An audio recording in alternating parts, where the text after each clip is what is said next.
성도님들, 오늘은 종료주일이면서 또 우리가 9주 동안 계속 봐왔던 성령의 9가지 열매에 관한 설교를 이제 마무리하는 날입니다. 이번에 이제 성령의 9가지 열매 시리즈 설교를 잘 들으신 분께서 저한테 오셔서 목사님 설교 스타일이 바뀌었어요 이렇게 말씀해 주시는 분 계셨는데요. 이런 걸 또 알아주시는 분들 제가 너무너무 감사하죠. 사실 스타일 바꿀 수밖에 없었던 게 뭐 스토리도 없고 배경도 없고 그냥 뭐 사랑, 희락, 화평 같은 이런 단어, 딸랑 이 단어 하나만 가지고 설교를 해야 되니까요. 생각을 해보니까 야, 이거 잘못하면 정말 설명만 하느라고 굉장히 지루한 설교가 되든지 아니면 반대로 너무 깊이가 없는 설교가 되든지 하겠다 싶어서 최대한 이번에는 좀 스타일을 바꿔보려고 노력을 했습니다. 그래서 평소에 잘 안 쓰던 이제 생활 예화도 좀 고민해서 쓰고요. 또 하여튼 여러모로 노력을 했는데 그랬더니 어느 분께서 이렇게 참 목사님 설교가 참 맛깔나요 뭐 이렇게 칭찬해 주신 분도 계시더라고요. 참 열심히 노력했는데 척하고 알아봐 주시니 더 감사하더라고요. 설교라는 게 참 내용과 필요에 따라서 이 유연함이 필요하다라는 생각을 많이 하게 되었습니다. 그러니까 우리 성도님들 그냥 우리 목사님이 이런 스타일도 할 줄 알고 저런 스타일도 할 줄 알고 잘하네 이렇게 생각해 주시면 참 감사하겠습니다. 자, 그럼 이제 마지막 성령의 9번째 열매인 절제에 대해서 살펴보려고 하는데요. 성도님들, 우리는 식욕을 절제하지 못하는 사람 혹은 뭐 과식하는 사람을 보고 뭐 같다고 이야기합니까? 네, 저 돼지 같다, 돼지처럼 먹는다 라고 이야기를 하죠.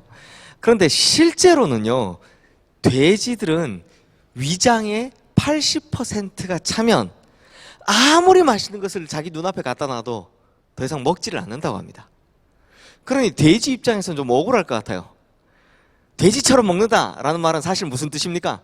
적당히 먹는다 이런 뜻이니까요, 돼지 입장에서는. 그러니 사실은 돼지가 아니라 누가 문제다? 인간이 문제인 겁니다. 오히려 인간이 미련하죠. 왜냐하면 먹는 것이든 뭐 일하는 것이든 말하는 것이든 절제를 못하는 동물은 오직 인간밖에 없기 때문입니다. 아니, 어디서 돼지가 과식해서 배탈 났다 라는 이야기 들어보신 적 있습니까? 어디서 뭐 개미나 소가 너무 일을 많이 해서 과로로 쓰러졌다 이런 이야기 들어보신 적 있습니까? 이런 이야기는요, 단 한 번도 들어본 적이 없습니다. 인간들이 억지로 시키거나 괴롭히지 않은 한 동물들은 스스로 그럴 리가 절대로 없기 때문입니다. 그러므로 이 미련한 인간의 과욕을 조절하는 유일한 성품이 바로 절제다라는 것입니다. 그렇다면 성도님들, 성경이 말하는 절제, 이게 우리가 그냥 생각하는 절제가 아니라 성경이 말하는 절제는 과연 뭘까요? 절제를 헬라어 원어로 보면 엥크라테이아라고 하는데요, 이 단어는 두 단어가 합쳐진 합성어이기 때문에 두 단어의 뜻을 모두 다 알아야 정확한 뜻을 알 수 있습니다. 이 두 단어가 뭐냐? 먼저는 엔이라는 접두어인데요, 무엇 안으로 라는 뜻을 가지고 있습니다. 그럼 이제 뒤가 중요하겠죠? 그 다음은 크라토스인데요, 이건 강하고 절대적인 힘을 의미합니다. 그러니까 절제가 성경에 쓰인 이 절제 원어인 엥크라테이아라는 말은 절대적으로 강한 힘, 이 힘을 가진 통치자의 영역 안에 들어있다는 것을 이야기하는 겁니다. 그럼 이게 참 이상하지 않습니까? 우리가 일반적으로 알아왔던 절제는 어떤 절제입니까? 흔히 영어로 하면 셀프 컨트롤이라고 하죠. 스스로를 통제하는 그런 의미로 알아왔습니다. 그런데 성경이 말하는 절제는 절대적인 힘을 가진 통치자의 영역 안에 있다라는 뜻이다라는 겁니다. 그러니까 이게 무슨 뜻이냐면, 절제는 우리 스스로 해낼 수 있는 것이 아니라 절대적인 통치자 대신 바로 하나님 안에 거하는 상태일 때야 이 절제가 비로소 가능하게 된다라는 겁니다. 성도님들, 성경 안에 등장하는 많은 시대들 중에서도요, 가장 절제가 안 되었던, 정말 절제라고는 찾아볼 수 없는 한 시대가 있는데요. 그게 언제냐? 바로 사사시대, 특히 사사시대 후반부입니다. 온갖 폭력과 타락이 난무하고 통제라고는 안 되던 정말 불행한 시대가 이 사사시대 후반부인데요. 사사기에서는, 그럼 성경에서는, 이 사사기에서는 이 시대가 대체 왜 이렇게 되었느냐, 그 이유를 뭐라고 말하냐면, 그때 이스라엘에 왕이 없었으므로 사람들이 자기 소견에 옳은 대로 행했다라고 합니다. 즉 왕 대신 하나님의 통치 아래 있지 않았기 때문에, 그 영역 안에 들어있지 않았기 때문에 사람들은 각자 그냥 자기 마음에 내키는 대로 행했고, 그 결과 무법천지가 되었다라는 겁니다. 그런데요, 이 법칙은 요즘도 마찬가지입니다. 성도님들, 사람들 중에 뇌물 받으면 감옥 간다라는 거 모르는 사람 있습니까? 다 압니다. 그런데도 뇌물을 받고 감옥에 갑니다. 왜요? 인간은 알지만 알아도 스스로 통제할 힘이 없기 때문입니다. 불륜도 마찬가지입니다. 불륜을 저지르고 있는 사람 중에 불륜이 자기에게 진정한 행복을 가져다 준다라고 믿는 사람 아마 거의 없을 겁니다. 불륜을 행하면 결국에는 자기 가정을 깨뜨리고 자기 자신을 비참하게 만든다는 사실 다 알고 있을 겁니다. 그런데도 왜 이걸 못 끊어내느냐, 왜 여전히 불륜의 자리에 서 있느냐 하면 답은 간단하죠. 미련한 인간은요, 알아도 스스로 통제할 힘이 없기 때문입니다. 그렇기 때문에 하나님 안에 있지 않으면 인간은 스스로 절대 이 절제의 열매를 맺을 수 없다는 겁니다. 그러므로 절제는 자기 자신을 하나님의 영역 안에 둘 때 비로소 행할 수 있는 능력인 것이죠. 그러므로 절제는 내 능력을 통해서 이루는 것이 아니라 전적인 성령님의 영향을 받을 때 이루어지는 것입니다. 그래서 절제는 성령의 열매이죠.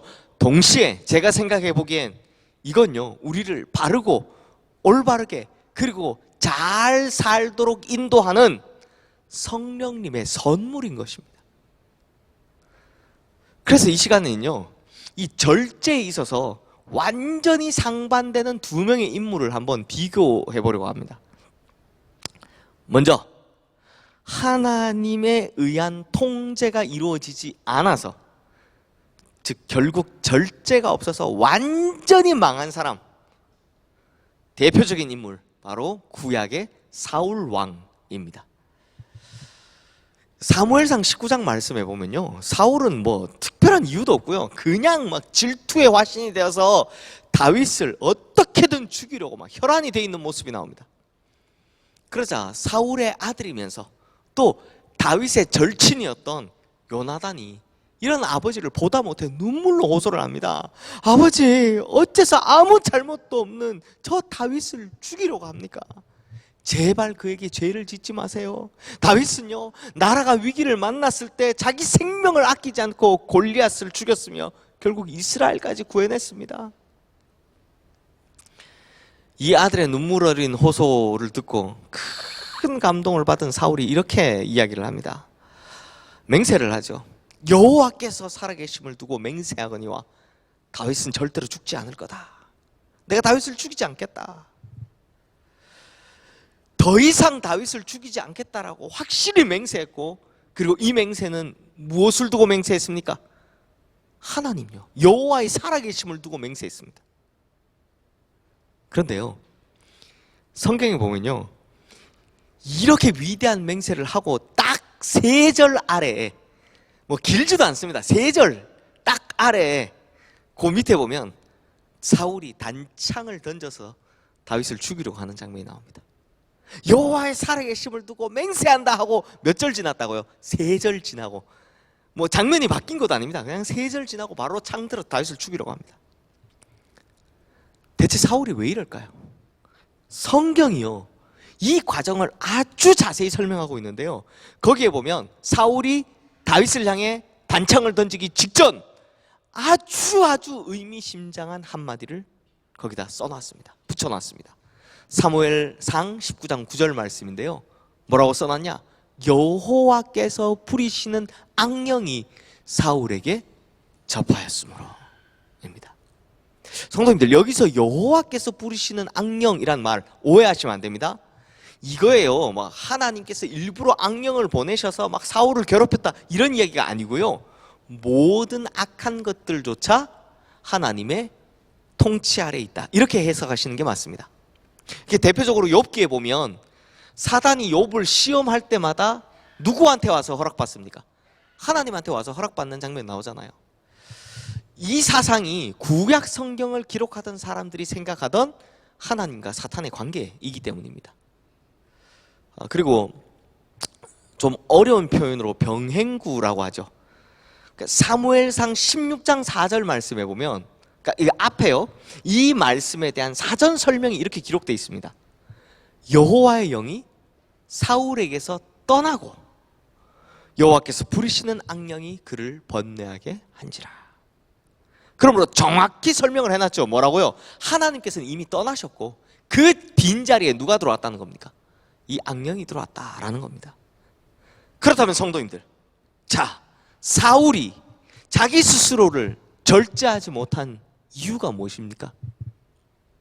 절제는 우리가 앞서 본 것처럼 하나님으로부터, 하나님 안에 있을 때 오는 것인데, 이미 사울은 이 하나님의 영역을 이탈해 있기 때문입니다. 그러니 악령이 그의 마음을 충동질할 때마다 절제는커녕 그때마다 막 이 악령의 사단에 휘둘리게 된다라는 겁니다. 더 심각한 문제가 있습니다. 이게 뭐냐? 하나님께 속해 있지를 않으니까 영적으로 악령의 공격을 방어할 힘이 전혀 없다라는 겁니다. 그러니 악령이 공격할 때마다 이게 안 되는 거죠. 이 악순환이 계속해서 반복해지더라는 겁니다. 그런데 이와는 반대로 절제에 성공해서 위대해진 대표적인 인물이 또 한 명 있습니다. 누구냐? 바로 세례 요한입니다. 당시 사람들에게서 이 시대의 진정한 영성의 인물입니다 라고 추앙을 받으며 그야말로 막 인기가 급상승하던 사람이 바로 세례 요한이었습니다. 심지어 사람들이 뭐라 그랬냐? 세례 요한, 저 사람이 메시아일지도 몰라 라는 평판을 들을 정도로 세례 요한의 인기가요, 신뢰도가요, 대단했습니다. 이게 얼마나 대단했는지요, 성도님들 한번 생각해 보십시오. 요즘으로 치면 막 어떤 목사님이 설교를 어마어마하게 잘하는 겁니다. 영성도 엄청 깊은 겁니다. 난리가 난 겁니다. 그렇다고 해도 사람들에게 받는 최고의 칭찬이 뭡니까? 야, 그 목사님 설교 진짜 잘해. 그 목사님 영성이 진짜 깊어. 뭐 이 정도 아닙니까? 그런데 아무리 설교를 잘한다고 해도, 아무리 영성이 깊은 목사님이라고 해도, 야, 저 목사님이 메시아일 것 같아, 이런 칭찬 듣는 사람 없습니다. 그 칭찬 들으면 이거 문제 있는 거죠. 사이비나 이단입니다. 그 칭찬 들으면 그거 안 되죠. 이런 평가를 아무리 잘해도 지금은 받는 사람이 없는데, 그런데 세례 요한은 당시 사람들에게 그런 평판을, 칭찬을 받았다는 겁니다. 그러니까 당시 세례 요한이 얼마나 대단했는지 이게 실감이 좀 되십니까? 그러니 이런 상황에서 세례 요한이 자기 자신의 위치에 맞도록 절제하는 게 얼마나 힘든 일이겠습니까? 그런데요, 세례 요한은 뭐라고 얘기하냐? 내가 말한 바, 나는 그리스도가 아니요 그의 앞에 보내심을 받은 자라고 한 것을 증언할 자는 너희니라. 신부를 취하는 자는 신랑이나 서서 신랑의 음성을 듣는 친구가 크게 기뻐하나니 나는 이러한 기쁨으로 충만하였노라 라고 이야기합니다. 이게 무슨 말이냐? 자기는 주인공이 아니라는 겁니다. 자기는 신랑이 아니라 들러리, 신랑 친구라는 겁니다. 그리고 그 들러리 역할만 해도 나는 충분히 기쁘다, 만족한다 라고 이야기하는 겁니다. 그렇다면 세례 요한의 이런 절제는 어디서 나왔을까요? 바로 하나님의 영역 안에 거하는 자에게 주어지는 힘인 것입니다. 세례 요한은 성령의 사람이었거든요. 자, 그렇다면 성도님들, 어떻게 해야 내 안에 성령의 열매를, 특히 이 절제 열매를 맺을 수 있을까요? 우리가 세례 요한의 길로 가야지 사울 왕의 길로 가면 안 되지 않습니까? 그래서 어떻게 절제 열매를 맺을 수 있는지 바로 오늘 본문을 통해 간단히 3가지로 알아보도록 하겠습니다. 먼저 사도 바울은요, 오늘 본문에서 인생을 하나의 경주에 비유를 합니다. 왜냐 하니까 이 편지를 받고 있는 대상이 고린도 사람들인데요, 이 고린도는 당시에 그리스에 속해 있던 도시입니다. 그런데 그리스에 유명한 게 있죠. 뭡니까? 올림픽. 그리스에 올림픽이 있는 것처럼 고린도에도요, 이투미안이라는 연례체전이 있었습니다. 아주 유명한 체전인데요, 이게 뭐 우리식으로 말하면 전국체전, 매해마다 열리는 전국체전이 이 고린도에 있었다라는 겁니다. 그래서 이 그리스의 문화적 전통에 따르면 당시 그리스 사람들은, 이 고린도 사람들은 평생의 가장 큰 명예로 여기는 것, 뭐 우리식으로 표현하면 뭐 집안의, 뭐 가문의 명예가 되는 일이 뭐냐? 바로 이 이투미안 체전의 선수로 나가는 것이었다고 합니다. 그럼 반대로 이투미안 체전의 선수로 나가는 자격을 박탈당하는 거, 상실하는 거, 이걸 인생 최대 불명예로 여겼다고 합니다. 그래서 오늘 본문 27절 말씀해 보면, 내가 내 몸을 쳐 복종하게 함은 내가 남에게 전파한 후에 자신이 도리어 버림을 당할까 두려워함이로다 라고 말씀합니다. 자격 상실을 이야기하는 거죠.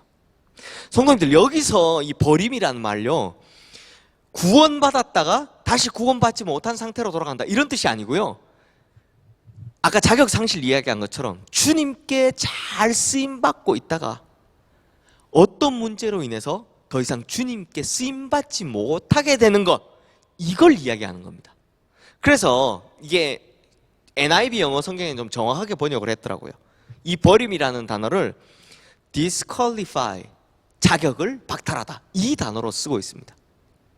앞서 이투미안 체전에서 대해서 이야기했지만, 운동선수가 자격을 상실해서 더 이상 선수로 뛰지 못한다면 이게 얼마나 불명예스러운 일입니까? 제가 이걸 생각하다가 떠오른 사건이 하나 있었습니다. 제가 어릴 때인데요, 우리 성도님들 다 기억하시죠? 우리나라에서 열렸던 88 서울올림픽, 88 서울올림픽 최고의 이슈가 된 사건, 완전 쇼킹했던 사건이 뭐였습니까? 100m 육상 경기, 100m 달리기 우승자 벤 존슨의 약물 사건이잖아요. 기억들 하시죠? 이 사람이요, 우승하고 싶은 욕망은 큰데 절제가 안 되니까 결국 약물을 복용하고 맙니다. 그 덕분에 올림픽 금메달, 또 세계 신기록 박탈당하죠. 뿐만 아니라 제가 이번에 이 자료를 조사해 보니까 그 한 해 전에 있었던 세계 육상 선수권 대회 금메달, 또 세계 육상 실내 선수권 대회 금메달도 박탈당합니다. 그리고 가장 중요한 선수 자격 자체를 박탈당하게 됩니다. 그래서 그날 아침 캐나다 CBC 방송국 뉴스에서 이렇게 보도를 했다고 해요. 오늘은 100m 세계 기록 신기록 보유자인 우리의 국가적 영웅 벤 존슨이 약물 복용으로 선수 자격을 상실하고 그 모든 기록이 취소된 날입니다. 이것은 우리나라의 수치입니다. 그러므로 성도님들, 이런 수치를 우리가 당하지 않으려면, 뿐만 아니라 우리가 하나님 나라의 수치가 되지 않으려면, 그러니까 하나님께 버림받던 인생, 끝까지 버림받지 않고 끝까지 쓰임받는 인생을 살고 싶다면 27절 말씀처럼 내가 내 몸을 쳐 복종하게 한다 라고 하는 이 절제 비정한 각오가 반드시 필요하다라는 것입니다. 또한 우리가 절제하는 삶을 살기 위해서 둘째로 정확한 목표가 있는 삶이 필요합니다. 사도 바울은 오늘 본문 말씀에서 2가지 종목의 경기를 연상시키는데요, 우선 24절 말씀 보면 운동장에서 다름질하는 자라고 하죠. 이게 육상 경기를 연상시키는 것 같고, 또 26절 말씀에 보면 싸우기를 허공을 치는 것 같이 하여 라고 해서 이게 사실 권투 경기를 염두에 두고 한 이야기 같습니다. 근데 성도님들, 먼저 육상 경기 한번 보겠습니다. 육상 경기에 참가한 선수들이 막 몸 풀고 있다가 제가 좀 다리가 멀쩡했으면 좀 액션을 크게 했을 텐데 잘 이해해 주십시오. 자, 제자리에 하면 딱 서죠. 차렷, 엉덩이 쳐들고요. 땅 하는 출발 신호와 함께 막 정말 사력을 다해 달립니다. 그런데 어떤 선수가 땅 하는 순간부터 치고 나가기 시작합니다. 어마어마한 속도로 땀을 막 뻘뻘 흘리면서 최선을 다해 뛰고 가고 있는데, 그 사람이 뛰는 방향이 결승선 반대 방향이면 어떻게 됩니까? 골인 지점 반대로 뛰고 있으면 어떻게 됩니까? 그 선수가 아무리 빨리 달린다고 해도 아무 소용이 없습니다. 우사인 볼트보다 빨라도 소용이 없습니다. 왜요?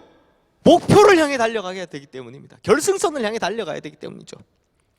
또 이 권투 경기하는 복서가 있다고 칩시다. 이 사람이 막 마이크 타이슨 뺨치는 거예요. 팔을 휘두르면 막 붕붕 소리가 납니다. 그리고 손은 얼마나 빠른지 막 킥킥킥킥 소리가 나는 이 펀치를 내밉니다. 그런데 상대방은 안 때리고 허공에만 계속 이러고 있다. 그럼 뭐 결과가 어떻게 되겠습니까? 그 선수의 그 무시무시한 펀치 아무 소용이 없는 겁니다. 그렇죠? 그러므로 성도님들, 분명하고 바른 목표가 있어야 합니다. 그 목표를 향해 가야 되는 거죠. 그런데요, 제가 생각하기에 한국의 다음 세대들의 가장 큰 문제점이 바로 이겁니다. 이거. 제가 목사니까 목사로 한번 예를 들어보겠습니다. 제가 경험했던 거니까요. 제가 어린 시절 때만 해도요, 중고등부 때만 해도요, 주변에요 목사 되겠다고 하는 사람 정말 많았습니다. 뭐 제 짝도 목사, 제 짝은 지금 이미 목사가 됐죠. 이미 목사가 됐고, 뭐 앞에 있는 친구도 목사 되겠다고 막 목사 되겠다고. 그런데요, 그 많았던 사람들 중에서도 뭐 어리니까 그랬다 치지만 사실 목사가 되겠다는 꿈은 다 있었는데 어떤 목사가 되겠다는 분명하고도 구체적이고 올바른 목표를 세운 사람은 거의 없었습니다. 이건 뭐 제가 신학교 가서도 마찬가지였고요. 그러니 어떤 일이 벌어졌느냐? 대부분 30대 나이에, 뭐 저는 만 30에 됐으니까요, 그 30대 나이에 그토록 바라던 목사가 되었는데, 문제는 그 다음 어떤 길로 가야 되는지, 무엇을 해야 되는지 그것에 대한 구체적이고 분명한 목표가 없더라는 겁니다. 그래서 무슨 일이 벌어지느냐? 죄다 남들 가는 길로 다 따라가고 있더라는 겁니다. 그러니 뭐 그냥 좀 잘된 선배들이 저렇게 했다고 하니 막 그냥 다 그렇게 가고, 이렇게 했다고 하니 막 그냥 다 글로 가더라는 겁니다. 저도요, 저희 후배 목사들이 저한테 와서 목사님 어떻게 그렇게 일찍 담임 목사가 되셨어요? 어떻게 그렇게 큰 교회 일찍 담임 목사가 되셨어요? 이건 묻고 있습니다. 그러니 문제가 생기죠. 무슨 문제가 생깁니까? 목사는 됐는데 어떤 길로 가야 되는지 모르니 그냥 막 줄줄줄줄 소떼 따라가듯이 따라가고 있더라는 겁니다. 그러니 목사들이 문제가 생길 수밖에 없죠. 그런데 이게 과연 목사만의 문제이겠습니까? 모든 부분에서 똑같습니다. 그래서 저는요, 바로 이게 한국 사회 전반의 문제점이다라는 생각을 합니다. 뭔가는 되고 싶다는 꿈은 있는데 그게 돼서 뭐가 될지는 생각을 안 해보는 거죠. 이렇게 제대로 된 목표를 세우지 못하는 것이 바로 한국 사회의 다음 세대들의 문제점이라는 겁니다. 그런데 이게 한국 사회의 다음 세대들만의 문제점입니까? 이렇게 만든 게 누군데요? 바로 기성세대들이니까요. 넌 뭐가 돼야 돼? 넌 판사가 돼야 돼, 검사가 돼야 돼, 뭐 너는 뭐가 돼야 돼, 뭐가 돼야 돼만 이야기했지 어떤 사람이 되어야 되는지는 이야기 안 하니까요. 자, 그렇다면 성도님들, 대체 목표와 절제가 무슨 상관이 있느냐? 그 다음 세 번째를 보시면 됩니다. 절제를 위해서 마지막으로 필요한 것, 그것은 바로 상급을 열망하는 삶입니다. 여기서 말하는 상급이 뭐냐? 바로 승리입니다. 그래서 오늘 본문 25절 말씀에서는요, 사도 바울이 이렇게 이야기하죠. 이기기를 다투는 자마다 모든 일에 절제하나니. 여기서 다툰다는 말은요, 막 자기의 모든 에너지를 쏟아붓는다라는 뜻입니다. 즉 승리하기 위해서 전력 투구를 하는 모습을 말하는 겁니다. 그러니 이런 사람은 모든 일에, 자기의 모든 삶의 영역에서 절제를 할 수밖에 없다는 겁니다. 이게 올림픽 선수촌에 있는 선수들 보면 아시잖아요. 자기의 살과 뼈를 깎는 노력을 합니다. 그렇게 격한 훈련을 하면서도 체중 조절을 위해서 먹는 것마저도 절제합니다. 그런 모습 볼 때마다 이런 생각 들죠. 아니, 저 나이 때 다른 친구들은 강남이나 홍대 가서 놀면서 막 자기 하고 싶은 대로 즐기면서 사는데 왜 저 친구들은 저렇게 살아야 하지? 라는 안쓰러운 마음이 들지요. 하지만 이들은요, 자기들이 하고 싶은 거 다 포기하고 그렇게 힘든 훈련을 감당하면서도 심지어 체중 조절의 고통까지도 감당합니다. 그걸 흔쾌히 감당해내는 이유가 뭡니까? 오직 승리라는 목표 때문입니다. 승리하겠다라는 목표 때문입니다. 승리하겠다는 목표가 있을 때 모든 것에 절제하게 된다는 거죠. 이 당시에 고린도에서 벌어지고 있던 이투미안 체전에서도요, 올림픽과 마찬가지로 우승자에게는 월계관을 씌워주는 풍습이 있었다고 합니다. 근데 성도님들, 이 월계관요, 시간이 지나면 어떻게 됩니까? 이게 월계수 나무 꺾어서 만든 거니 시간이 지나면 시들어 버리겠죠. 그래서 사도 바울은 우승자에게 주어지는 그 월계관 면류관을 보면서 이런 생각을 합니다. 아니, 결국에는 시들어 썩어져 버릴 저 면류관을 위해서도 사람들은 모든 면에서 얼마나 많은 시간과 욕망을 절제하며 애를 쓰냐. 그런데 하물며 썩지 아니할 영원한 면류관을 위해서 일하는 하나님의 사람들에겐 얼마나 많은 절제가 필요할까. 그래서 사도 바울은 오늘 본문 25절에서 이렇게 말씀합니다. 우리 함께 읽겠습니다. 이기기를 다투는 자마다 모든 일에 절제하나니 그들은 썩을 승리자의 관을 얻고자 하되 우리는 썩지 아니할 것을 얻고자 하노라. 그러므로 성도님들, 절제의 결정적인 이유는 그날에 얻게 될 승리와 영광과 기쁨 때문인 것입니다. 그리고 그리스도인들이 절제하는 가장 결정적인 이유는 그날에 얻게 될 썩지 아니할 면류관, 썩지 않고 영원할 승리와 영광과 기쁨의 면류관 때문입니다. 그러므로 우리 성도님들, 하나님 안에서 반드시 절제하는 삶을 살아 우리의 생이 끝나는 날, 우리의 생이 결산되는 그날, 성경에 나오는 모든 면류관, 영광의 면류관, 자랑의 면류관, 기쁨의 면류관, 소망의 면류관, 이 모든 썩지 아니할 영원한 면류관을 다 받아 누리시는 우리 모든 성도님들 되시기를 주님의 이름으로 축원합니다. 기도하겠습니다. 하나님 아버지, 절제가 참 중요합니다. 왜냐하면 절제가 없으면 다른 8가지의 성령의 열매도, 승리도, 면류관도 결국에는 이루지 못하기 때문입니다. 그런데 우리는 의지가 참으로 약해서 절제를 시도할 때마다 실패해 왔습니다. 하지만 이제 하나님의 영역 안에서 성령님으로 말미암아 절제하려고 하오니 주님, 이제는 우리를 도와주시옵소서. 그리하여 주님 안에 있는 절제를 통해 썩지 아니할 영원한 승리의 영광의 기쁨의 면류관을 받아 쓰는 우리 모든 성도님들 되게 하여 주시옵소서. 우리 주 예수 그리스도 이름으로 기도드리옵나이다. 아멘.